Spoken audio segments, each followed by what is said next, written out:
жол маселеси, талас Нылды Покровка жолун асфальттап берсин деген баягы талапты коюп атабыз. Азыр дагы өзүңүздөр мындай расмий эмес, мындай кенен эле отуруп, каалагандай сүйлөп, баягы регламент дебей эле мындай отуралы, кандай дейсиздер? Туура болот го ушундай? Оюңуңуздар болсо айтыңыздар. Кандай кылыш керек, не кылыш керек? Мына себептен мен биз жаңылык айтып кетейин. Ошо транспорт министрлигине барып жолугушканда ушундай айтты, ошо Кудай буйрса 2023 жылга ошо 5 километрден 10 километрге чейин асфальттап беребиз деп колун берип, аудио записи да бар менде, видеосун немеден чыгаргам, көрдүңүздөр болуш керек, группага чыгаргам. Ошентип айтты, анан эми калган жагы болсо ошо 24-жылы, 25-жылдардагы аракет кылабыз, ошо менен силердин жолуңар бүтүп калат деген нерсени айтты. Кечээ мына бүгүнкү жыйындын катышуучулары, Замир мырза, Алас районуна келип ушул маселе боюнча жолугуп атканыбызга бул жакшы нерсе, чынында көйгөйлөрдү айтып, сүйлөшүп туруш керек. Анан быйылкы жылдын бюджетине акчалардын баары бекитилип, кайсы жерге жолдор салына турган, мынакей азыр биздин жолчуларыбыз туруп атат. Иштердин баары жасалып атат. Мындай нерселердин баардыгын Замир мырза жакшы билесиз. Бюджет бекитилип атканда жылдын башында пландалат баардыгы. Ошол жерде айтылгандан кийин бул тапшырма транспорт министрлигине берилген, туурабы? Транспорт министрлигине берилгенден кийин өзүңүз мынакей кечээ сүйлөшүп атканда айттыңыз, мен министрге жолугуп келдим. Ал жерде зам министр да катышкан. Ошол жерден сөздөр айтылды деп. Мен сиздин көзүңүзчө биздин областтын ошол жол тармагын тейлеген жетекчилерге звонок этип, ушундай маселе болду, болгон жокпу, ошону тактап коюңуз деп айтып, биздин жолчулар министр менен такташты. Соц тармактарда өзүңүздөр көрдүңүздөр болуш керек, биздин губернаторубуз Бакыт Наркулович дагы айтып атат ошол жерде. Эндиги жылы бул Нылды, Талас Нылды Покровка жолу биздин областтагы эң приоритеттүү маселелердин бири болуп, бизге Талас областына канча жол келе турган болсо, ошонун 50%-ын ушул титул менен ушул жолго бурганга аракет кылабыз деп. Анан жана сиз менен айтылган боюнча зам министр менен такташтык. Кудай буйрса 23-жылдын титулдук тизмесине 5 километр жолду киргизип беребиз деп, Рустам Ушаевич, ошондойбу? Ушул боюнча иш алып барабыз деп. Эгерде акча каражаты дагы көбүрөөк болуп, мүмкүнчүлүк боло турган болсо, 10 километрге чейин жолду киргизип бергенге биз чоң жумуштарды, аракеттерди жасайбыз деп. Рустам Ушаевич, туура да? Ушундай. Мен ошол министрдин, зам министрдин сөзүн сиздерге кайталап айтып коюп, эндиги жылга Кудай буйрса 23-жылга титулга ушул 5 километр жолду киргизип жасап беребиз деп сөз беришип атат министрликтерден. Эгерде акча каражаты кененирээк болуп калса, 10 километрге чейин киргизебиз деп айтышты. Бул ушул маселе. Саламатсыздарбы, урматтуу Манас районунун тургундары. Менин атым Кубандык, фамилиям Керимбаев, Талас областынын номер 3 аймактык бөлүмүнүн жетекчисимин, жол чарба департаментинин өкүлүмүн. Эми бул жерде чоң маселе болот. Жол деген бир эле күндө же 1 саатта салына турган жумуш эмес, бул билесиздер, кандай сложный нерсе. Андан кийин айтайын дегеним мына Нылды боюнча. Быйыл мен жаңы келдим, ушул пландарды түзүп атабыз азыр. Пландоо боюнча негизи Талас Тарас Суу Самыр бул мамлекеттик эл аралык маанидеги чоң жол. Биринчи көңүл ушуга бурулат. Андан тышкары мынакей 70 жыл, 80 жыл болуп калыптыр ушул Нылды жолуна. Канча деген министрлер, канча деген спикерлер, канча деген губернаторлор келип кеткен бул жака. Бирөөгө 1 сантиметр жол салбаптыр. Делеге каршы. А былтыр биздин азыркы губернаторубуз Бакыт Наркулович темилгеси менен Бакубат Таластан 70 тонна солярка алып берип, 34 километр жолду көтөрүүчтөрүн жасаган. Көтөрүүчтөр деген бул эмне? Ошол Талас Нылды Покровка жолунда жердин, жолдун өзүнүн катмарында материал албай калыптыр. Жол деп айта турган. Ошону биз былтыр толуктап бергенбиз. Ошого биз 80 000 тонна, 70 тонна солярка менен 80 000 тонна материал ташып жолго төшөгөнбүз. Бул эмне дегендик? 3 миллион сом болуптур ошол 70 тонна сыргаzy. Мамлекет эгер заказ берип мына 1,5 километр жол жасагыла десе, ошол 3 миллион ушу 1,5 километр жолго жетпек, гравийный жолго. Анан вопрос сразу болушу мүмкүн. Эмне үчүн лаборатория алынган эмес, башка эмес. Мына сиздерде Сарыбулакта, Нытыда ички жолдор салынганда бүт ошол жерден алынган карьерде. Ошол эски булардын лабораториясы менен ошол карьерден алып ошол жолду жасаганбыз. Бул бир. Экинчиси, эмне үчүн жол кайрылды? Мындай шипр болуп калды, жол ыдырак болуп калды, ямыл кылып. Буну биз жасаганыбыздын себеби келечекте мына буюрса айтып атып го, эмди жыл бизге титулга кирет, капиталдык салымдардын эсебинен, титулдук салымдардын эсебинен ошол жолго даярдык. Кандай даярдык көрөт? Ушул жолду көтөрүп, уровень алып келип, кийинки жылдагы келип проекттештирип түзөт, канча тоннадагы кум кетет, кандай кылып базабыз, ошого биз биринчи даярдыкты көргөнбүз. Бул биринчи. Анан андан тышкары мынакей канча деген убакыт өтүптүр, 80 жылдан бери жасалып атат. Эми бир эле күндө жасала турган нерсе эмес, бул сабак арман. Мен ошол пландоо иштери боюнча мен Алек менен да азыр ошол ишти Кудай кааласа буюрса аракеттенип атабыз. Кийинки жылга пландоо иштерин киргизели деп. Ал кандай болуп киргизилет? 34 километр деген жол примерно 300-400 миллион сомдун ашында кетет акча. Мындай айтып атам, көрөбүз. Анан эми азыр титулдук списокко дагы кирип атабыз, пландап. Азыр 20 декабрда Кудай буйрса ушул титулдук маселе каралып бекитебиз. Андан тышкары капитал салымдардын эсебинде кошоюп атабыз. Эми мунун баарын бир эле таластын кайынды жол эмес. Республикада 57 ТЭУ бар. Ар ким өзүнүн талабын талашат. Эми Кудай кааласа буйрса мен быйыл жаңы келдим, аракетимди согом, сиздерге отургам, ушу аракет кылып Талас районуна караштуу жагы Талас району жагынан, Манас районуна караштуу жагы Манас районунан титулга киргизгенге. Эми канчалык деңгээлде Замир мырза айтып атат, министр менен жолугуш керек экен, эгер 10 километрге чейин киргизберемизде биз кубанычтуубуз. Себеби ушу силердин батаңа далалы, элге кызмат кылалы, Таластын өскөнүн өнүктүрүүгө экономикага салым кошууга аракет кылып атабыз. Анан так туура эле айтып коеюн сиздерге. Мен бүгүн 15 километр салып берем деп койсом, эртең менин эч ким укпайт, болбой калышы мүмкүн. Ошон үчүн Кудай кааласа буйрса, мына так жолу январь-февраль айында 23 февралда айтам. 23 февралдан кийин айтабыз. Мондай болду. Мынча жагы Талас жагынан кирди, мынча жагы Манас районунун жагынан кирди. Кыскасы ушул 34 километр, 37 километр жолду кош масал. Но бул бир жылда же 2 жылда ишке аша турган нерсе. Бул өтө чоң сумманы требует эткен жумуш. Ошон үчүн азыр көрөлү, Кудай кааласа буйрса. Каядан канча киргизебиз, аны убакыт көрсөтөт. Бирок биз колдон келишинче чоң суммаларды коюп киргизип атабыз. Азыр эми мынча километр киргизип койдум деп айтканга болбойт. Примерно пландаштырып атабыз. Ар жак бетинен бир 5 километр коюлуп атат, бияк бетинен бир 5 километр коюлуп атабыз. Манас району ошо бир 10 километр тартып калса ошондо примерно 34-37 километрден 27 чыгат. Эми ошонун перспективасына карап акырын жасай турган иш да бул. Ошо Нылдын элин батасына калды ушул тарапта жашаган 4 ай. Рахмат. Ошон үчүн баарыңыздарга сабырдуулукка, чыдамкайлыкка, эми ушунча болгон экен 80-90 жыл чыдаган эми 1-2 жыл чыдагана жыйынтык болот. Ооба. Рахмат. Рахмат. Сизге бир суроо болобу? Сизге бир суроо болобу? Мен сизге суроо. Микрофон. Мен да суроо берейин деп атам да. Мабул киши жана айтып атпайбы?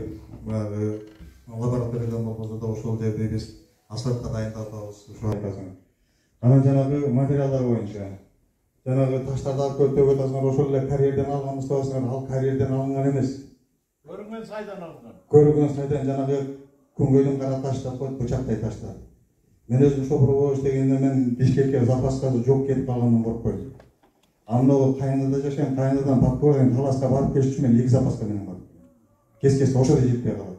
Баарын кесип иштеп, ошо биздин айылдан баштап Пакор Таласка чейинки жолду ошо күнгөйдөн кара таш ар бир жерден эле ар бир таштан алып чача берген. Ал эми кышында болсо грейдер машина жүрүшкө мүмкүн эмес, машиналар бири-бирине жол бөлөштүп тыкылып калып атат. Бирге менен 80-ди жиберип коет жанагы лопаткасы менен. Ал нары бери өтөт, кайра бери өтөт, анын бетине сыйпап кетет, мына жагында каргалып машиналар тыгылып жолдо бири-бири менен тыгылып атышат. Ошондо да көз калып койсоңор. Ana ошо даярдыкта жасаганда ошо материалды ошо асфальтка даярдап аткандай кылып даярдасаңыздар, жолду да ошондой кеңейтип берсеңиздер, анан ошо 90 жыл чыдаган ошо 4-5 жылга дагы чыдап турат. Ошо канча бир барып келгенде, банда биздин автобустун шофёру айтып атат, 1 саатка барып келем, 2 саат ал ремонт жасайм деп. Канча деген расход болот деп. Канча деген кыйынчылык болот. Анан башка дагы кыйынчылыктар жетип атат. Жол маселеси бул эң көйгөйлүү, эң керектүү жер болгондуктан ошо даярдыгыңарды дагы төккөндө дагы ошо материалды карап көрсөңөр, лаборатория аны жакшы билесиз. Арга андай таш төгүлүшү керек эмес. Анан алардын жагында өзүм башымдан өткөн нерсени айтам, топурак, сары топурак төгүп коюшуп бир жылы. Мен ылдый көздөй тыгылып машинамдын амортизаторун жулгам. Али кечен айтам ошо. Ал жерге топурак төгүп коюп турган, муну төгүп коюп, ошо жасап атканда да ошону дагы жеринен алып кетип, ошо убактылуу жашашка да мүмкүн болгондой кылып жасап берсеңиздер. Рахмат. Алдан жакшы сөздөрдү айттыңыз. Себеби бул туура айткан. Туура биде турган жок дедим, туура айттыңыз. Мен аны критиканы туура кабыл алам. Урматтуу жетекчиси, анан дагы 19 делек, экономиканын бүгүн Рустам Кушаев тапшырып бересиз, жаштарга тапшырып берип, жана айтып аткан жолуңузду уширет этип, мен барып көрөт да кандай кезгенин. Анан жолдун бетинде таштар маселеси жөнүндө мезгил боло берет. Кийинки жазалуу жумуштардын баарын сиз айткандай туура максатка ойлонуп Кудай каалап берсе. Муну мойнума алам. Сизге суроо. Ошол биздин ныллы жолучу Манас районунда Сарыбакка чейин жүрүп атат Гиревич. Сарыбаккан ары карай Талас районунун каяга сүрөт. Ошо кайсы ишканага карайт? Сарыбакка чейин 19 деп барат. Сарыбактан Погребко чейин. Ошол Сарыбакка чейин каралып аткан жолго бизге мындай грейди жүргөнгө май, сай, тыйбы бюджеттен бирдеке каралабы, каралбайбы? Түрөбү биздики. Ушул сөзсүз түрдө мамлекеттик жумушту мамлекет дейт бар. Акчасын берет, зарплатасын, майын бар берет. бир жылда канча жол сүрүш керек? Жазда үстө. 2 жол сүрүш керек. Бирок Талас менен Нылдын ортосун мен билишимче быйыл эле 3 жол сүрдүк адам. Акимдер өз башында турду. Жо аны эме Системин киребиңиздер Талас районунун эле начальниктер жаман көрбөсүн. Ачуу сөз жаман ке. Келет, алдагы көлдүн жанына чейин баргон, бир жак бетинде илеттер бүзүлат. Анан кетчет. 15 күн жок. Келет. Биягы бүтүп, мындага жеткенче биягы оңдолган. Ушуну бир Байке, мен сизге айтпадымбы? Мен жаңы келдим, алдан көзүм бир гана ушуну бар. Особенно бизге губернатор жаңы бизге зат тапшырма койду. Жаңы кабинет биз ачып айтты, приоритеттүү жумуштарды берди. Ошон үчүн бир аны азыр алда жакшы көз менен карабыз. Штатта бир сүргүз койсо. Күзүндө сүрөт да, азыр саат эртерээк ушу бир жан чачып жүрүп алды. Сиз жаңы мен жакшы аны күтөбүз. Тамам болсо аны көрөбүз. Мынагы жол тарапа. Нырды тарас патронду. Биздин кайсы жол. Сиздерге эки машина барып коет. Ишенсең. кайерде? Мунун кайдыкы жол. Жол кичине болот. Несі? Хорошо, мен карап көрөйүн. Тапшырма коет. Кубандык Омарович. Кубандык Омарович. Ошону кадырга алыңыз. Туура, ошол. Ошол майына күйөө машина. Аксакал урса сиздин машина дегенде айтылган сөзүңүз уктук. Бирок биз деле ошол жолдон баймубай каттап турабыз. Ошондой жолду мына бүгүн эле Рустам Кушаевич дептерге задание бериңиз дагы жолдун немесин карап чыксын. Ошол кайсыл жерде эки машина батпайт, бул жердин немеси ширинасы канча болуш керек му стандарты менен обочинасын кошкондо. Ошол жолду карап задание бериңиз. Анан эртең азыр эми чыны менен эле кургакчылыкта грейдер жүргүзгөн биз эми дорожник эмеспиз, бирок туура эмес да, азыр жакшы сүрүп. Азыр кичине жаан чачым болот го. Жаан чачым болгондо жер бир аз жумшарганда грейдерлер чыгат. Ошол грейдер чыкканда кайсыл жерде жолдор узкий болуп кетсе, расширять этиңиздер. Муну протокол тапшырма катары көрүңүздөр. Өзүмдү тааныштыра кетейин. Мен фамилиям Осмоналиев, атым Рустам. Мен ошо Талас облусунда ошо мамлекеттик ишкана автожолдун Таластагы филиалынын директору болом. Значит, кече күнү Камит Бизакович менен ошо Замир сүйлөшүп атышыптыр. Замир Бишекке барып министрге киришип сүйлөшүп такташып келиштир. Ошо Камит Бизакович мага тактоо иретинде тапшырма берди. Дагы бир жолу сүйлөшүп тактап коелу. Эртең элге чыкканда да сөзүбүз баягы ишибиз менен карама каршы чыкпасын деп мен кече күнү түштөн кийин министр менен зам министр менен байланышып тактап келдик, что кийинки жыл Кудайдын буйруза 5 километр бул акчага 5 километр коебуз. Анан если акчанын көлөмү көбүрөөк болсо 10 километр коет. Жана айтылгандай эле Манас районунан 5 километр, и Талас районунан 5 километр кылып иши бул проблеманы биз ушу көзү менен алабыз деген сөздү айтты. Рахмат. Анда берген сурооңуздарды кайра кайталап бересиз? Кайра кайталабайбыз сизге бир. Бул Нылдыдан ары карай жол суу каптайт да, эгиндин, дыйкандардын суу каптайт. Талас колхозу. Жастан баштап мынакей ошоктон ошодон деле өтүшүп чеги аза жолду оңдоп атасыңар. Аны кайда суу каптатып эле ошолорду тыйып коюп, чебир ошолорду мыйзам болсо болбойбу. Турбаны салышы керек да. Анан ошолорду жакшылап айтканыңыз туура. Жана азыр көп немелер айтып атпайбыз. Көбүнчө жанагы Талас жактагы жолду айтып атасыз, ошол жактан жанагы немеден көпүрөдөн өткөндөн кийин нар жакта пойлалар бар.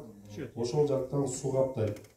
Жанагы Кубандык Омарович айтпадыбы? Биз былтыр жолду көтөргөнгө неме кылдык. Баа билесиздер, ага чейин дагы канча жол таптаза эле суудан түшкөн бардыгы жолдун баарын каптап калган. Өзү негизи мынакей дорожниктер отурат. Мен дагы бир жолу кайталап коеюн, мен дорожник эмесмин. Бирок ушунча жылдан бери иштеп көрүп атабыз, жолдун өзүнүн основаниясы жерден мындай бийик болуп туруш керек. Анан айтылгандай жана жолдун жээгиндеги арыктар болуш керек. Биз ошол былтыркы биринчи этап менен ошол жолду биринчи көтөрөлү деп туруп көтөрүлдү. Анын үчүн дагы көп сөздөрдү угуп атабыз, эми ал башка маселе. Анан кийин айыл өкмөттөргө айтып атабыз. Дыйкан фермерлер менен сүйлөшкүлө. Ал дагы ар бир полянын ылдый этегинде арыктар болуш керек. Суудун мээреби түшкөндөн кийин салмаз ошол арыкка келиш керек, анан көпүрөдөн кетип калыш керек деп.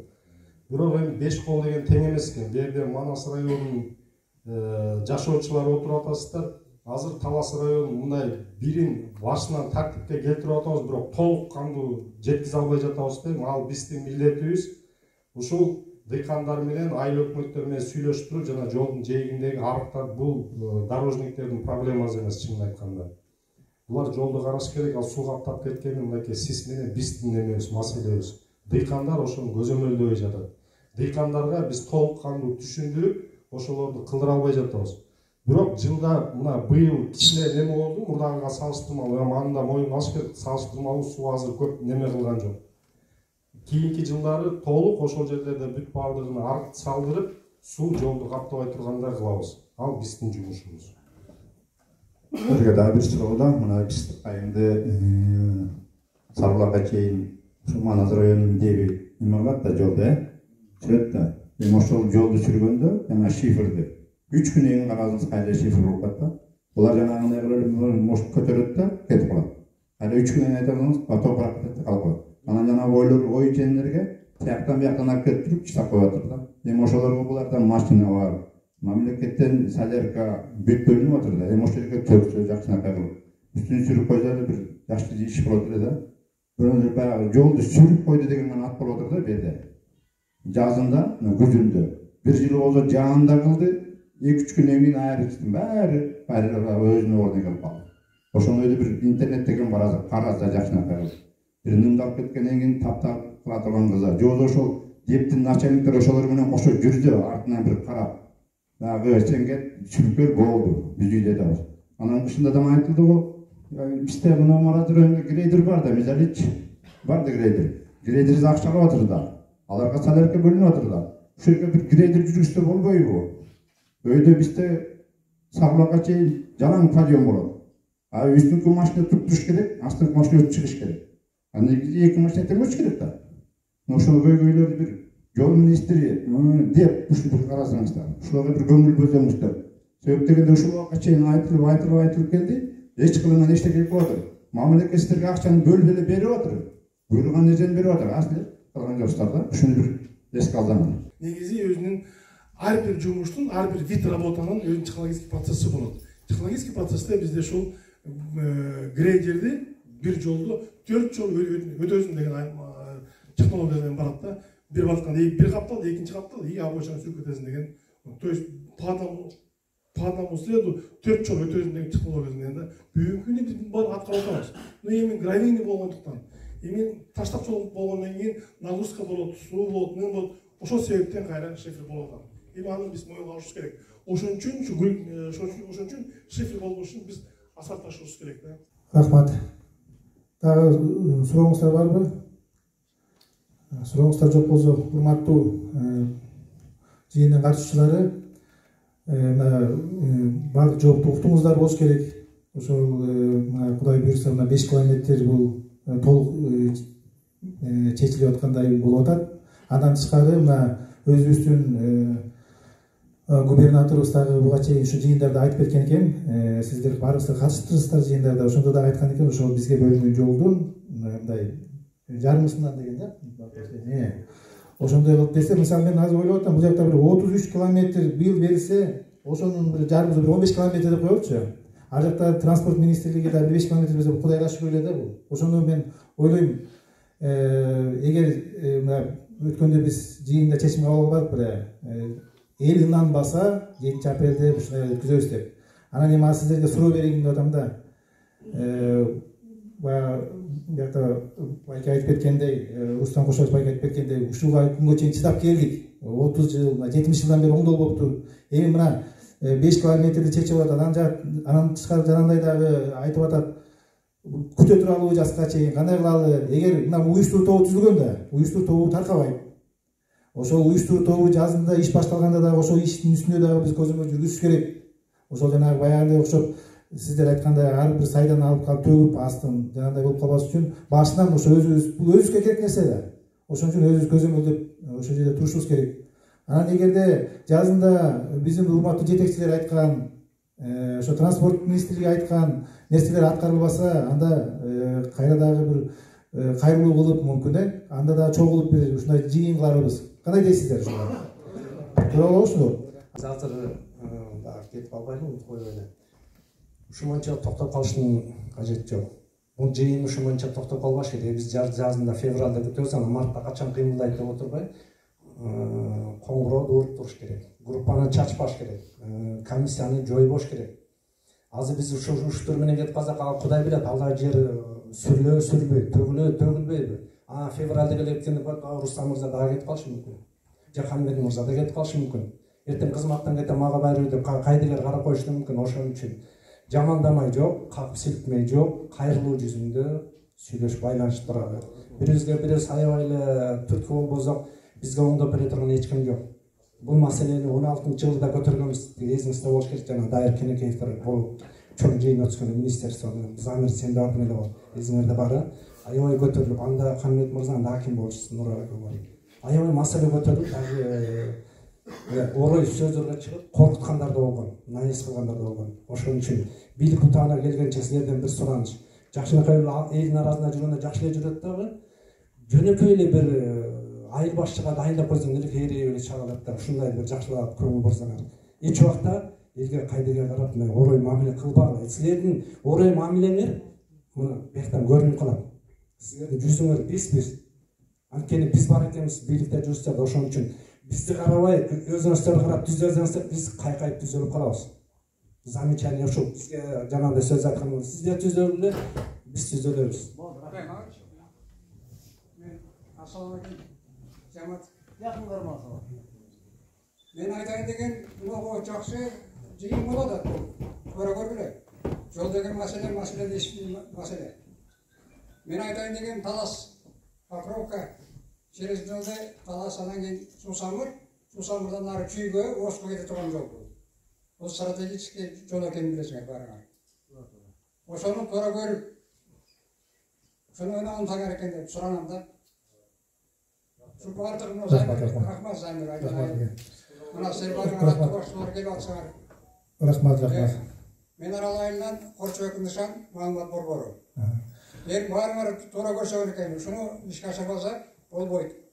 Antkeni men yaqinligini aytdilar. Yo'lning qisqasi, vaqt tutasinglar. Qanday bo'lsa yerda yengil remont qilib turgan yo'l. Nima bayqasinglar?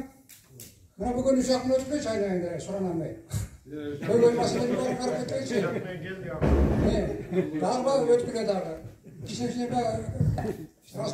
kaçak bergende ko'rasan. Rahmat Ишан aka. Rahmat aka. Райымбек aka, siz aytgандай жана айтпадык, уюштуруу тобу чачылбайт. Группабызда такай сүйлөшүп турабыз, кайрылуу кылып турабыз, жанагындай нерселер болсо өзүбүз көзөмөл жүргүзүп турабыз дебедикпи? Анан жазында мына аракет кылабыз деп атат. Ошондо дагы чогулуп, ошо аракеттерине баа беребиз дегендей. Ошол анда урматтуу бүгүнкү жыйын катышуулар келип бергениңиздерге рахмат. Үйүңүздөргө аман эсен жетип алыңыздар. Ушинтип элибиздин көйгөйүн ушинтип чечип, ушундай бир нерселерди айтып туралы. Рахмат.